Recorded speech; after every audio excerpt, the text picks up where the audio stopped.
Salut à tous, je vous souhaite encore la bienvenue dans cette deuxième partie de notre mini-série de vidéos qui porte sur les finances.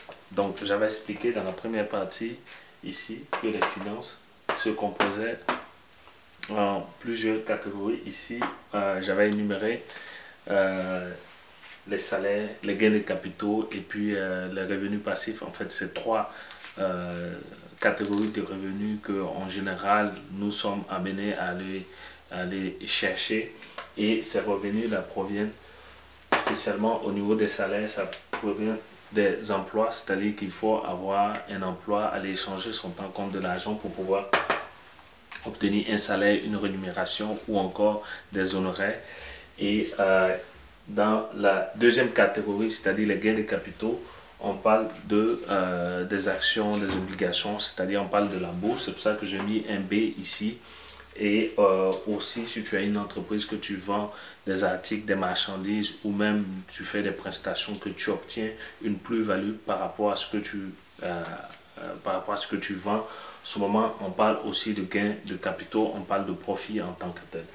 Et enfin, l'immobilier, je parle bien d'immobilier. Et dans l'immobilier, il y a l'achat-revente, par exemple, où si tu achètes un bien à moins cher et que tu le revends à une valeur plus élevée, le profit que tu fais, c'est aussi considéré comme un gain de capital que tu vas pouvoir mettre ici. Donc, maintenant, j'avais expliqué vers la fin de la vidéo précédente, que bon nombre de personnes, moi y compris, à une certaine époque, je mélangeais tout ce qui est dépenses personnelles, dépenses d'entreprise, parce que, bon, en tant qu'entrepreneur, j'avais aussi à faire face à la gestion de mes finances d'entreprise. Donc, je confondais tout, qu'est-ce que c'était qu'un actif, un passif, je m'en mêlais. Le résultat, c'est que j'avais toujours des difficultés financières, j'étais toujours dans le rouge au niveau de mes comptes bancaires. Et depuis que j'ai cherché à assainir mes finances personnelles, à m'informer, à me former, à lire des bouquins, ça va nettement mieux. Donc c'est pour ça que j'ai la légitimité pour vous expliquer un peu ce qui tue bon nombre de personnes, parce que je le vois dans mon entourage, je vois des personnes autour de moi qui souffrent, qui sont dans le stress financier, qui ne savent pas comment faire, ils multiplient les boulots, les heures supplémentaires, où ils font des sacrifices au niveau de leur temps. Ils préfèrent aller passer ce temps-là dans un emploi ou dans une activité qui ne leur rapporte vraiment pas, ou bien dans une activité qu'ils n'aiment pas, mais malheureusement ils ont l'obligation d'y aller parce qu'ils doivent faire bouger la marmite. Pourquoi? Parce que c'est ça qu'on va voir maintenant ici. Donc, ici, au niveau des dépenses, donc on avait parlé ici des revenus, les sources de revenus, maintenant des dépenses. Donc, au niveau des dépenses, il faut savoir que moi, en général, je les mets en trois catégories de dépenses. Premièrement, et ça, c'est quelque chose que tu ne peux pas y échapper, à moins que tu sois financièrement très intelligent. Ce sont les taxes.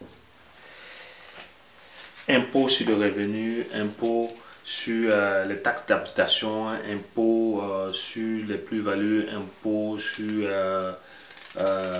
tout ce qui est comme transaction que tu fais. Et ça ne pardonne pas. Et c'est ça qui appauvrit la majeure partie d'entre nous. Et on ne s'en rend pas compte. Je ne sais pas si toi qui regardes présentement cette vidéo, si tu sais exactement si tu es salarié, combien d'impôts que tu payes chaque mois et chaque année. Essaie de faire un petit calcul, ça va te donner un peu une certaine idée de ce que c'est que ce poste de dépense-là. Donc, deuxième poste de dépense que moi je mets ici, je vais mettre les dépenses. En fait, dans les dépenses, je vais inclure les dépenses régulières, les dépenses fixes et les dépenses variables. Les dépenses fixes, c'est comme ton loyer, ton transport pour aller au travail, ta nourriture, et l'eau, l'électricité, tout ça. Donc, je mets ça ici parce que tu as besoin fondamentalement de ça, de l'argent qui sort de ta poche chaque fin du mois. pour cela. Donc ici, je vais mettre dépenses, D pour dépenses. Enfin, je vais mettre ici les...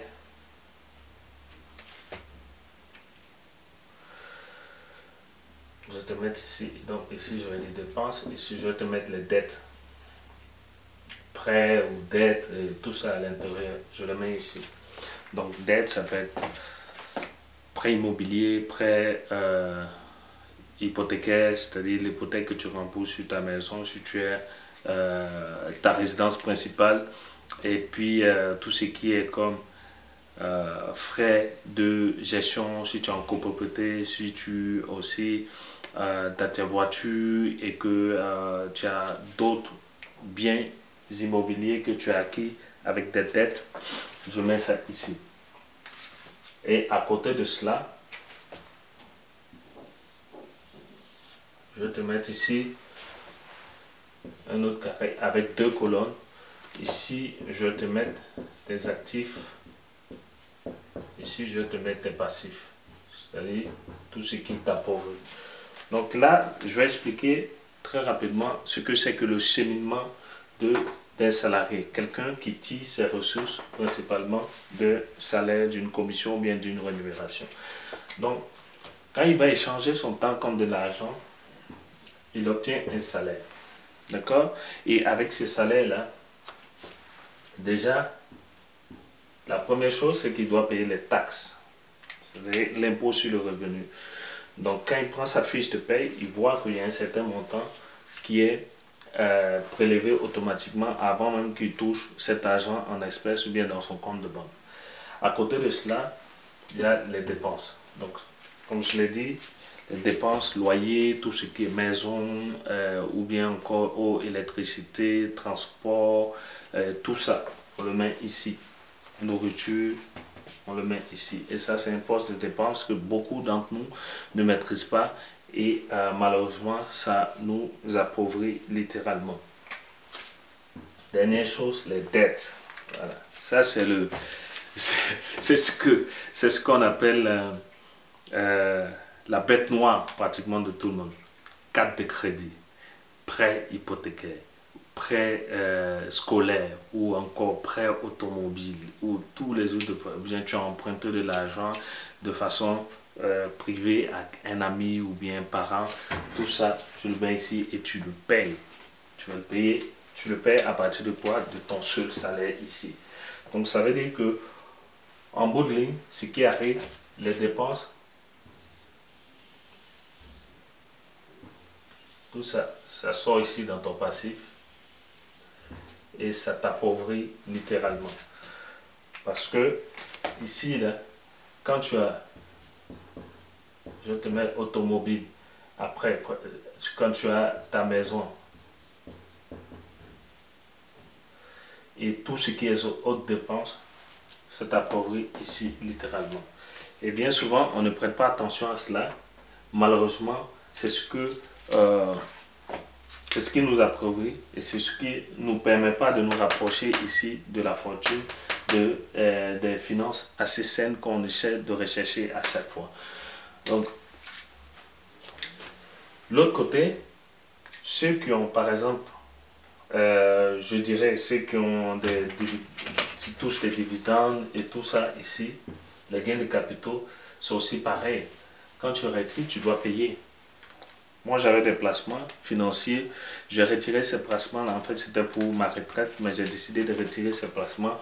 Au finish, j'ai payé des taxes et ça ne m'a rien rapporté en termes de bénéfices. Et cet argent, qu'est-ce que j'ai fait? J'ai dépensé. J'ai fait quoi? Je me suis acheté peut-être de belles choses, mais malheureusement, ça ne m'a rien rapporté. Voilà. Donc, tout ça, c'est rentré dans un passif qui m'a appauvri aujourd'hui.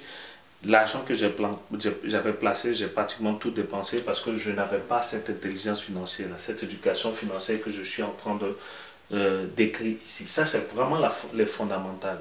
Ce sont vraiment les bases fondamentales de l'éducation financière. Ici, pour ceux qui ont des entreprises, il faut vraiment regarder qu'est-ce qu'il faut faire.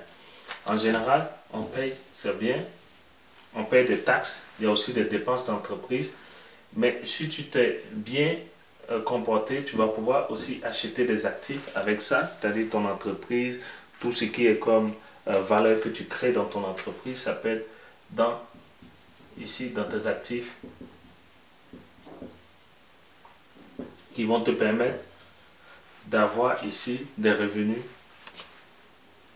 passifs ou bien des gains de capitaux qui vont venir enrichir tes finances. Et c'est ça que beaucoup de personnes ne font pas. On vit seulement sur une seule source de revenus, c'est-à-dire le salaire. Et ce qui arrive, c'est que on passe ici les taxes, les dépenses, les dettes, et ça sort ici par les actifs, les passifs, et à la fin du mois, on se demande pourquoi on est pauvre.